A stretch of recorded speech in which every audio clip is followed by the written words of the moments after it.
தந்தி தொலைக்காட்சி நேயர்களுக்கு வணக்கம். நல்லதை சொல்வோம், நல்லதை செய்வோம், நல்லதே நடக்கும். ஒரு வாழ்க்கையில் நல்லது நடக்க வேண்டும் என்று சொன்னால் நல்லதை சொல்ல வேண்டும், நல்லதை செய்ய வேண்டும். அந்த அடிப்படையில் இன்றைக்கு 4/7/2015 சனிக்கிழமை திருவோணம் நட்சத்திரம் இரவு 1:53 வரை, பிறகு அவிட்டம் நட்சத்திரம். இன்றைக்கு சுவாமி விவேகானந்தர் நினைவு நாள் என்று நாட்காட்டியிலே குறிப்பிட்டிருப்பதை பார்த்திருப்பீர்கள். அவரை நாம் நினைவு கொள்ள வேண்டும், அவருடைய கருத்துக்களை ஏற்று வாழ்க்கையை அருமையாக அமைத்து கொள்ள வேண்டும் என்று தெரிவித்து, இன்றைக்கு நான் உங்களுக்கு சொல்ல இருக்கிற நல்ல கருத்து, எந்த ராசிக்காரர்கள் எந்த தெய்வத்திற்கு எந்த மாதிரியான நைவேத்தியத்தை வைத்து வழிபாடு செய்ய வேண்டும். பொதுவாக ஒரு தெய்வத்தை கும்பிடுகிற பொழுது ஏதாவது ஒரு நைவேத்தியம் வைக்க வேண்டும். நம்ம வீட்டுக்கே யாராவது வந்தாங்க அப்படின்னா வெறுங்கையோடு வந்தாங்க அப்படின்னா வெறுங்கையோடு வந்தாங்கம்பாங்க. ஆகையினாலே ஏதாவது பழம் வாங்கி வருவாங்க. முடியாமல் இருக்கவங்களாக இருந்தால் ஆர்லிக்ஸ் வாங்கிட்டு போவாங்க. அதே போல் இனிப்புகள் வாங்கிக்கிட்டும் போவாங்க. அப்படி ஏதாவது ஒரு சுவையான ஒன்று, ஏதேனும் ஒரு உணவை கொண்டு செல்வது மரபு. இறைவனுக்கு நாம் படைத்து விட்டு அதற்கு பின்னாலே நாம் சாப்பிடுவது தான் முறை. அதாவது மிகப்பெரிய புகழ்பெற்ற வீரபாண்டிய கட்டபொம்மன் அவர்கள் தன் வாழ்நாளிலே தினந்தோறும் திருச்செந்தூர் முருகனுக்கு நைவேத்தியம் செய்து முடித்த பின்னாலே தான் அவர் உணவருந்துவதாக சொல்கிறார்கள். அதுபோல் இறைவன் தந்த உணவை நாம் இறைவனுக்கே அர்ப்பணிக்க வேண்டும். நம்முடைய குழந்தைக்கு ரொட்டி வாங்கி கொடுக்குறோம். இந்த ரொட்டி வாங்கி கொடுக்குற பொழுது அந்த ரொட்டி கட்டை உடைச்ச உடனே அந்த குழந்தை இந்தாங்கப்பா நீங்கள் ஒன்று சாப்பிடுங்கன்னு நமக்கு தந்துச்சுன்னா நமக்கு ரொம்ப மகிழ்ச்சியாக இருக்கும். நாம் சம்பாதித்த அந்த பணம், நாமே வாங்கி கொடுத்த உணவு, நம்முடைய குழந்தை, அந்த குழந்தைக்கு நாம் ஊட்டி விடுகின்ற பொழுது அந்த குழந்தை நீங்களும் சாப்பிடுங்கள் என்று அப்பாவுக்கு கொடுத்தால் அப்பா மிகவும் சந்தோஷப்படுவார். மற்ற பிள்ளைகளிடம் காட்டாத பிரியத்தை அந்த பிள்ளையிடம் காட்டுவார். அதுபோலத்தான் இறைவனுடைய படைப்பிலே தான் எல்லா உயிரினங்களும் வாழ்கின்றன. இறைவன் படைத்த இந்த உயிரினங்கள் எல்லாம் இறைவனால் உருவாக்கப்பட்ட அந்த பொருள்களை, நைவேத்திய பொருள்களை அவருக்கே நாம் அர்ப்பணித்தால் அந்த இறைவன் மகிழ்ச்சி அடைந்து நமக்கு வாழ்க்கையை வளமாக இருக்க அமைத்து கொடுப்பார். அந்த அடிப்படையில் தான் நாம் இந்த நைவேத்தியத்தை கடைப்பிடிக்க வேண்டும். எந்த நைவேத்தியத்தை எப்படி வைப்பது? இப்போ பிள்ளையாருக்கு மோதகம் வைக்கிறோம். என்ன காரணம் அப்படின்னா, அகம் என்றால் மனம், மனங்கள் மோதக்கூடாதான். 2 மனங்கள் மோதிக்கொண்டால் சண்டை சச்சரவு வந்துவிடும். எனவே சண்டை சச்சரவு வராமல் அகங்கள் மோதாமல் இருப்பதற்காக மோதகம் என்ற ஒன்றை உருவாக்கி அதில் அரிசியும் பருப்பும் இணைந்திருக்கும். அந்த மோதகத்தை அதற்கு அர்ப்பணித்தார்கள் ஆனைமுக பெருமானுக்கு. பிள்ளையார்பட்டியிலே பார்த்தால் விநாயகர் சதுர்த்தி அன்றைக்கு 18 படி அரிசியிலே ராட்சச கொழுக்கட்டை செய்து அந்த ஆனைமுக பெருமானுக்கு, கற்பக விநாயகருக்கு அர்ப்பணிப்பார்கள். அது ஒரு கண்கொள்ளா காட்சியாக இருக்கும். அதே போல் மாதத்தினுடைய முதல் நாள், வாரத்தின் முதல் நாள், வருடத்தின் முதல் நாள் என்ன நட்சத்திரத்தில் பிறக்குதுன்னு பார்க்கணும். இப்போ திங்கட்கிழமை அன்றைக்கு அசுவதி நட்சத்திரம் அப்படின்னா இந்த வார தொடக்கம் அசுவதி அப்படின்னா மேசராசிக்காரர்கள் எல்லாம் விழிப்புணர்ச்சியோடு இருக்கணும். அசுவதி, பரணி, கார்த்திகை 1 ஆகிய நட்சத்திரங்கள் எல்லாம் மேசத்தை சார்ந்தது. கார்த்திகை 2, ரோகிணி, மிருகசீஷத்திலே 2 பாதங்கள் எல்லாம் ரிஷபத்தை சார்ந்தது. பிறகு மிதுனம், இப்படி வரிசையாக வரும்.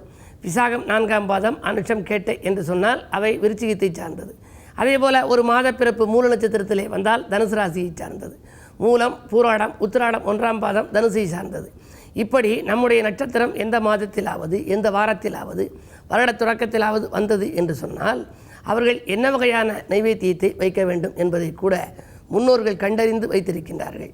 மேசராசியிலே பிறந்தவர்கள் எல்லாம் இனிப்பு அப்பம் நைவேத்தியமாக வைத்து இஷ்ட தெய்வத்தை கும்பிட வேண்டுமாம். அப்படி ராசிக்கு உகந்த நைவேத்தியத்தை அர்ப்பணித்தால் நல்ல பலன்கள் கிடைக்கும். ரிஷபராசிக்காரர்கள் எல்லாம் அக்கார அடிசில் படைக்க வேண்டும். இறைவன் முன்னிலையிலே வைக்கின்ற பொழுது அக்கார அடிசிலை வைத்துவிட்டு அவர்கள் அர்ச்சனைகள் செய்யலாம், ஆலயத்திலும் வழிபாடு செய்யலாம், கோவிலில் உள்ள வழிபாடுகளையும் மேற்கொள்ளலாம். இல்லத்திலே கூட பூஜை அறையில் இதை வைத்துவிட்டு சாப்பிடலாம். 2 வாழைப்பழத்தையாவது பூஜை அறையில் வைக்க வேண்டும், கற்கண்டாவது வைத்து சாப்பிட வேண்டும் என்று சொல்கின்றார்கள். நமக்கு இஷ்ட தெய்வ படத்தின் முன்னாலே வைத்துவிட்டு சாப்பிடலாம்.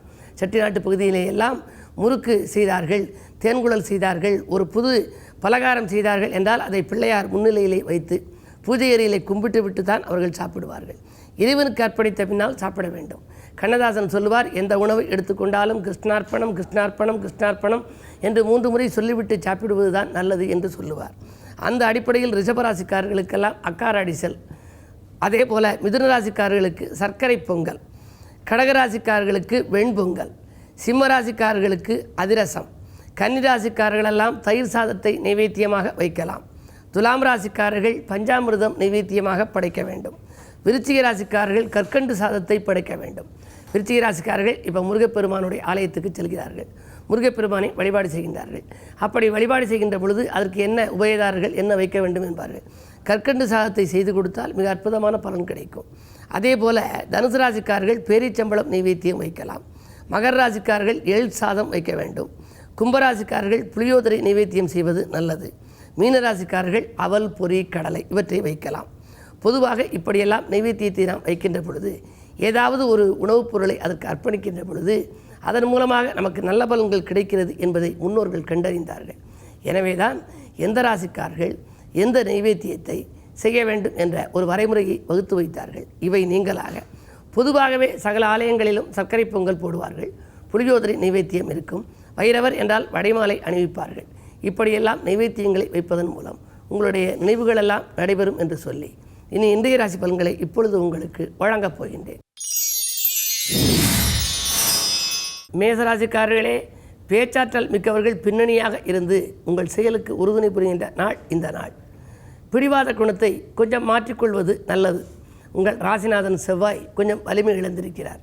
இருந்தாலும் புதன் சூரியன் ஆகியவற்றோடு இணைந்திருக்கின்றார். புத ஆதித்ய யோகம் இருப்பதால் கல்விக்காக எடுத்த முயற்சி கைகூடும். பணவரவு திருப்திகரமாக இருக்கும்.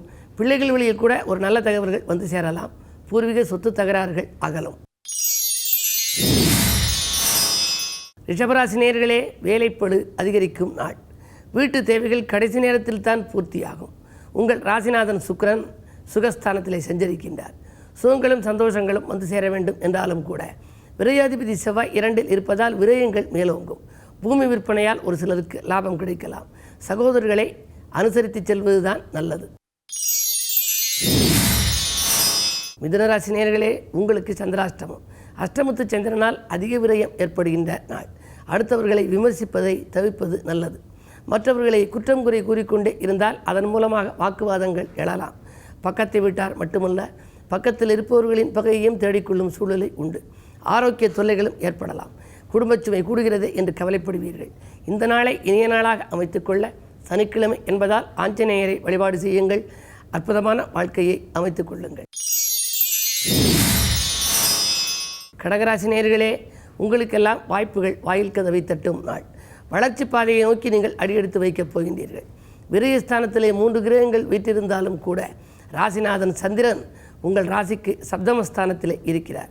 குருச்சந்திர யோகம் இருப்பதால் குடும்பத்திலே மங்கள நிகழ்ச்சிகள் நடைபெறுவதற்கான அறிகுறிகள் தென்படுகின்றன.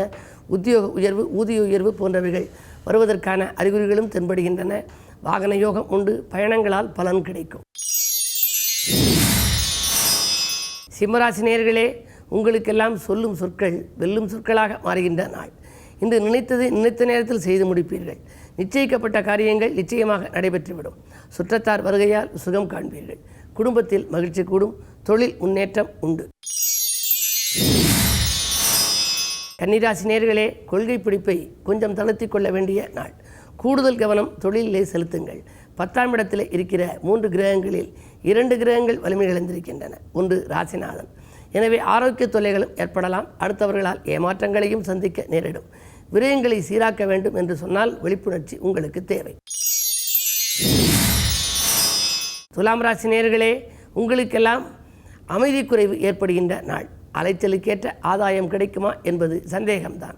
வக்ரச்சனியின் இயக்கம் ராசியில் இருப்பதால் எதை செய்தாலும் ஒரு முறைக்கு பல முறை யோசித்து செய்வதுதான் நல்லது. விரயங்கள் கூடுதலாகவே இருக்கும். 12இல் ராகு இருப்பதால் பயணங்கள் அதிகரிக்கும். ஒரு சிலருக்கு இடமாற்றம் ஊர் மாற்றங்கள் வரலாம். விருச்சிக ராசி நேயர்களே, புகழ் கூடுகின்ற நாள். பொறுப்புகளும் பதவிகளும் உங்களுக்கு தானாகவே வந்து சேரலாம். பண தேவைகள் உடனுக்குடன் பூர்த்தியாகும். செய்தொழிலே சிறப்பான லாபம் கிட்டும். குழந்தைகள் நலனில் அதிக அக்கறை எடுத்துக்கொள்வீர்கள். விஐபிக்கள் வீடு தேடி வந்து உதவிக்கரம் நீட்டுவார்கள். விரும்பிய காரியத்தை விரும்பியபடியே செய்து முடிக்கும் என்று விரையச்சனியின் ஆதிக்கம் இருப்பதால் சனிக்கிழமை என்பதால் சனி பகவானையும் வழிபாடு செய்யுங்கள். ஆனைமுகப் பெருமானையும் அதோடு ஆஞ்சநேயரையும் வழிபாடு செய்தால் ஆனந்தமான வாழ்க்கை அமைத்துக் கொள்ளலாம். சந்திரன் இருக்கிறார். கருத்து வேறுபாடுகள் அகன்று கவலைகள் தீருகின்ற நாள். காசு பண புழக்கம் உங்களுக்கு அதிகமாகவே இருக்கும். 2ஆம் இடத்திற்கு அதிபதி சனி லாபஸ்தானத்தில் வக்ர இயக்கத்தில் இருந்தாலும் கூட அதன் பார்வை உங்கள் ராசியில் பதிவதால் தேவைக்கேற்ற விதத்தில் உங்களுக்கு பணம் வந்து கொண்டே இருக்கும். ஆரோக்கிய தொல்லை அகலும். வெளிவட்டார பழக்க வழக்கம் விரிவடையும். அரசு வழியில் எதிர்பார்த்த காரியங்கள் அனுகூலமாக நடைபெறும்.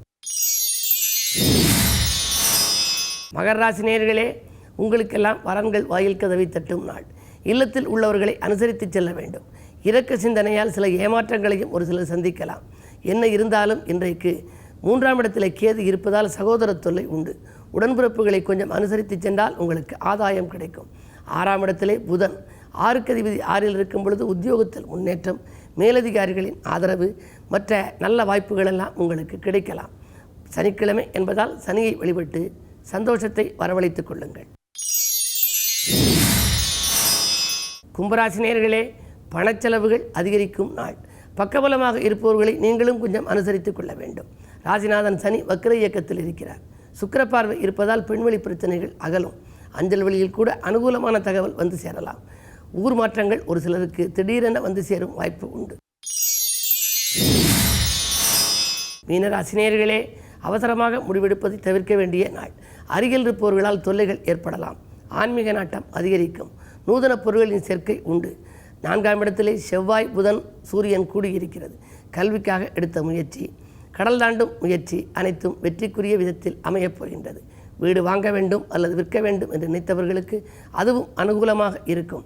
மாலை நேரத்தில் மகிழ்ச்சி பயணம் உண்டு. சனியை வழிபாடு செய்யுங்கள். சந்தோஷத்தை நீங்கள் மேலும் வரவழைத்துக் கொள்ளுங்கள். மேலும் விவரங்கள் அறிய தினத்தந்தி படியுங்கள்.